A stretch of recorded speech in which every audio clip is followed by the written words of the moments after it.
हमारा जो टॉपिक आज का है वो है मदरबोर्ड ऑल कनेक्टर, यानी कि डेस्कटॉप के मदरबोर्ड में कौन कौन से कनेक्टर्स हो। जब आप किसी भी सिस्टम को असेंबल करोगे या डीअसेंबल करोगे तो आपको पता होना चाहिए कौन सा कनेक्टर उसमें क्या लगेगा। तो सबसे पहला जो हमारा कनेक्टर है उसका नाम होता है एटी पावर कनेक्टर, 80 पावर जो आज की डेट में नहीं आता। इसका काम क्या होता था, ये 12 पिन का होता था। यूज़ क्या होता था, मदरबोर्ड को पावर सप्लाई देने के लिए यूज किया जाता है। ठीक है, तो ये बंद हो चुका है। ये कौन से मदरबोर्ड में आता था, ये पेंटियम 3 के मदरबोर्ड में आता था, P3 का मदरबोर्ड आता था। फिर आया ATX 20 पिन का होता था। ये आपका पेंटियम 4 के कुछ लोअर वर्जन मदरबोर्ड आए, उनमें आया, बस ये 20 पिन का होता था। इसका भी काम होता था मदरबोर्ड को पावर सप्लाई देने का।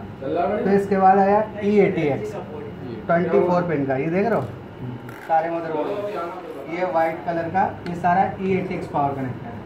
24 पिन का होता है। इसके थ्रू SMPS का पावर कनेक्टर यहाँ पे लगता है, पूरे मदरबोर्ड में पावर सप्लाई चली जाएगी। ठीक है, तो आप किसी भी सिस्टम को ओपन कर रहे हो तो सबसे पहले अगर आपको पावर सप्लाई लगानी है तो आप यहाँ पे लगाओ 24। ठीक है, इसके बाद आता है 12 volt ATX power connector. 12 volt क्या होता है, ये स्पेशल CPU के लिए होता है। ये प्रोसेसर है, प्रोसेसर को पावर सप्लाई देने के लिए 12 वोल्ट का ATX पावर कनेक्टर यूज किया जाता है। दोनों के कलर सेम होते हैं, बस ये 24 पिन का होता है और ये 4 पिन का होता है। ये मदरबोर्ड के लिए हो गया और ये CPU के लिए। ठीक है, इसके बाद नेक्स्ट कनेक्टर आता है आपका CPU फैन कनेक्टर। 3 या 4 पिन का होगा आपका ये कनेक्टर। तो देख लो 4 पिन का है, इसमें 4 पिन का यहाँ पे लिखा भी हुआ है CPU फैन कनेक्टर, और यहाँ पे देखो फैन लगा भी हुआ है। ये कनेक्टर इसको जब आप लगाओगे तभी आपका पंखा चलेगा। ये इस फैन का काम क्या होता है, ये फैन जो है ना, ये फैन क्या करता है, ये CPU को ठंडा रखता है। ठीक है, तो इसलिए यहाँ पे फैन लगाते हैं। ठीक है, तो इसके बाद नेक्स्ट कनेक्टर कौन सा होता है, एक आता है आपका फ्रंट फैन कनेक्टर। कौन सा, फ्रंट फैन कनेक्टर या चेचिस कनेक्टर। ये भी आपका 3 या 4 पिन का होगा। इसका काम क्या होता है, ये पूरे सिस्टम में एग्जॉस्ट की तरह काम करता है, यानी कि जो पूरे सिस्टम की हीट होती है उसको बाहर निकालता है। यहाँ देखो लिखा हुआ है सिस्टम फैन, 3 पिन का दे रखा है। ये सिस्टम फैन कनेक्टर हो गया, क्लियर है। इसके बाद आपका आता है IDE कनेक्टर। कौन सा, आजकल ये हार्ड डिस्क यूज नहीं होती तो ये वाला कनेक्टर भी आपका नहीं आता है। IDE बोलते हैं या पाटा बोलते हैं। ये कैसा होता है, ये 40 पिन का कनेक्टर होता है। कितने पिन का, 40।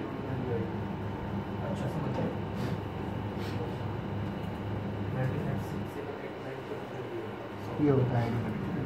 इसमें बोलते तो 40 पिन है, बट इसमें होती है 39। 1 पिन होती है NC।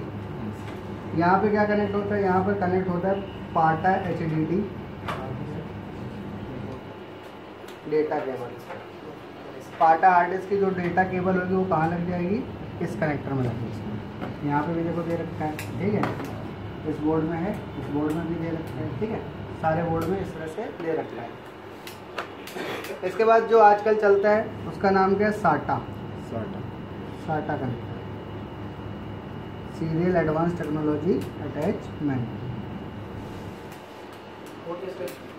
साटा कनेक्टर कैसा होता है,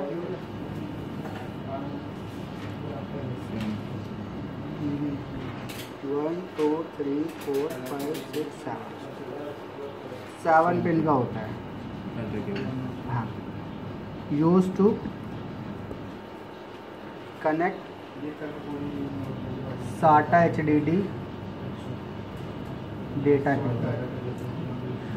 SATA हार्ड डिस्क की आप डेटा केबल को यहाँ पर कनेक्ट करोगे। ठीक है, इसके बाद नेक्स्ट कनेक्टर आता है आपका फ्रंट पैनल। यहाँ पे देखो लिखा हुआ है F पैनल, सब में होता है फ्रंट पैनल।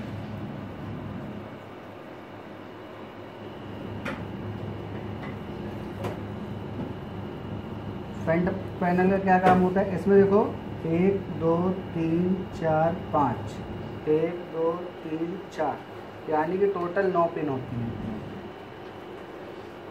यहाँ पे देखो 1 2 3 4 5 6 7 8 9 पिन है, ठीक है। अब इसका काम क्या होता है, अभी आपको केवल इसको आइडेंटिफाई करना है, ठीक है। इसका काम क्या होता है, ये ऑन ऑफ कराता है सिस्टम को, ऑन ऑफ की वायर यहाँ पे कनेक्ट होती है, रीस्टार्ट की कनेक्ट होती है, HDD LED की कनेक्ट होती है और पावर LED की वायर यहीं पे कनेक्ट होती है। आपको 4 वायर मिलेंगी, कहाँ पे कौन सी कनेक्ट करनी है वो मैं आपको बताऊंगा, ठीक है। अभी आपको केवल ये कनेक्टर आइडेंटिफाई करना है। अगर आप देखना चाहते हो तो कैसे पता चलेगा कौन सी वायर कहाँ पे लगती है, जहाँ पर ये नॉट कनेक्ट होता है, यहाँ देख रहे हो ये नॉट कनेक्ट है ना, इसके पीछे की 2 पिनें ऑन ऑफ की होती है, उसके पीछे की रीस्टार्ट की होती है, इसके पीछे पावर LED और उसके पीछे हार्ड डिस्क LED की हो जाती है, ठीक है। तो ये अभी हम जब प्रैक्टिकल करेंगे तो इसको हम समझ लेंगे, ठीक है। इसके बाद आता है आपका फ्रंट USB।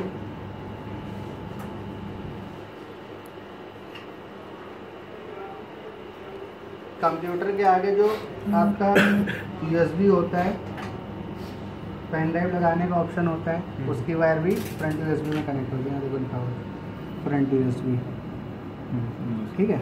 इसी तरह से आपका फ्रंट ऑडियो आता है, फ्रंट ऑडियो का भी काम होता है, जो आगे का ऑडियो होता है उसकी वायर आके यहाँ पे कनेक्ट होगी, ये देखो फ्रंट ऑडियो, एफ ऑडियो। और सबसे मेन चीज़ होती है आपकी वो छोड़ 3 पिन का बायोस जंपर आता है। बायोस की सेटिंग को क्लियर करने के लिए बायोस जंपर 3 पिन का भी हो सकता है और 2 पिन का भी हो सकता है। ये देखो सीमोस बैटरी के पास में बायोस जंपर दे रखा है 2 पिन का, ठीक है। किसी बोर्ड में 3 पिन का भी होता है, यहाँ पे 2 पिन का दे रखा है। यहाँ पे देखो लिखा हुआ है क्लियर सीमोस, CLR सीमोस, ठीक है। इसमें देखते हैं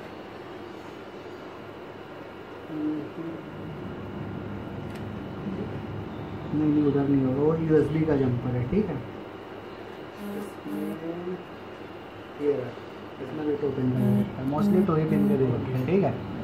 तो ये इसका काम क्या होता है, जैसे कि हमारी बायोस की सेटिंग होती है, जैसे मैंने आपको रोम बायोस का टॉपिक पढ़ाया हुआ है ना, तो बायोस की सेटिंग को डिफॉल्ट करने के लिए क्या करते हैं, हम इस जंपर को शॉर्ट करते हैं।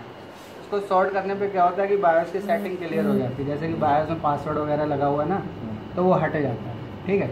इसको भी कर सकते हो आप, सीमोस बैटरी निकाल दो तब भी पासवर्ड आपका क्लियर हो जाएगा। लेकिन आजकल जो लैपटॉप आते हैं ना, उनमें सीमोस बैटरी निकालने से पासवर्ड नहीं जाता, उसके लिए हमें बायोस को प्रोग्राम करना पड़ता है। तो बायोस को प्रोग्राम कैसे करते हैं वो भी मैं आपको बताऊँगा, ठीक है। तो ये टोटल कनेक्टर आते हैं। इन कनेक्टर के बारे में अगर आपको पता है तो आप किसी भी सिस्टम को अच्छे से असेंबल कर सकते हो, क्लियर है।